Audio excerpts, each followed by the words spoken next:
Srinivas alias Aghori అని ఇలాంటివన్నీ వింటూ ఉన్నాం కదా. ఇందులో నిజంగా అఘోరికి అంటే ఆడనా మొగనా తేడా తెలియట్లేదు. అసలు బట్టలు కట్టుకున్నట్టుగా, ఒకసారి కట్టుకోనట్టుగా, ఒకసారి ఆడవేషం, ఒకసారి మగవేషం. చెట్టు చివరికి చూస్తే కనుక ఒక ఆడమ్మాయితో పెళ్ళి. అంటే ఆడవాళ్ళు చేసుకునే పెళ్ళా, లేకపోతే ట్రాన్స్జెండర్స్ ఇంకొకరిని చేసుకునే పెళ్ళా, అసలు లేదు మగవాడిగా ఉండి చేసుకున్నటువంటి పెళ్ళి, ఏదేమీ అర్థం అవ్వట్లేదు.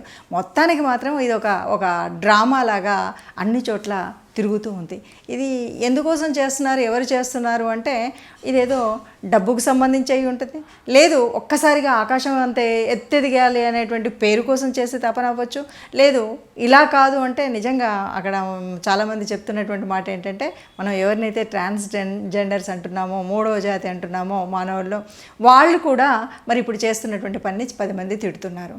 నిజంగా ఇవన్నీ ఒక ఎత్తు అయితే, చదువుకుంటున్న అమ్మాయి, కాస్త లోకజ్ఞానం తెలిసినటువంటి అమ్మాయి, కొంచెం లోకంలో ఉన్నటువంటి కొన్ని విషయాలను, కొంత ఆధ్యాత్మికంగా కొంత తత్వం ఉన్నటువంటిది కొన్ని విషయాలు చెప్తున్నటువంటి అమ్మాయి అయినటువంటి అమ్మాయి వీడితో పెళ్ళి, వీడా ఆమెనా తెలియదు.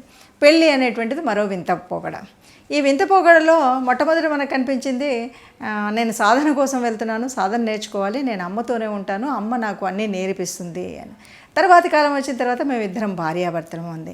ఈ కథ నడుస్తుంటేనే మళ్ళీ రెండో కథ ఏంటంటే అలా కాదు, ఇది ఎలా చెల్లుతుంది, నేను మొదటి భార్యను ఉన్నాను అని మరొకటి.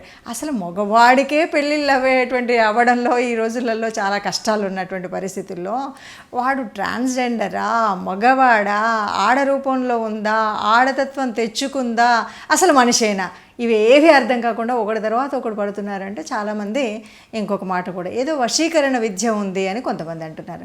ఏది ఏమైనా ఈ దౌర్భాగ్యాన్ని మనం 10 నిమిషాల్లో ఏ ఛానల్ పెట్టినా కూడా అదే కనబడి వినబడేంత దాంట్లో మనకు వచ్చేటువంటి లాభం ఏదైనా ఉందా? నష్టమే కానీ లాభం అయితే ఏమీ లేదు.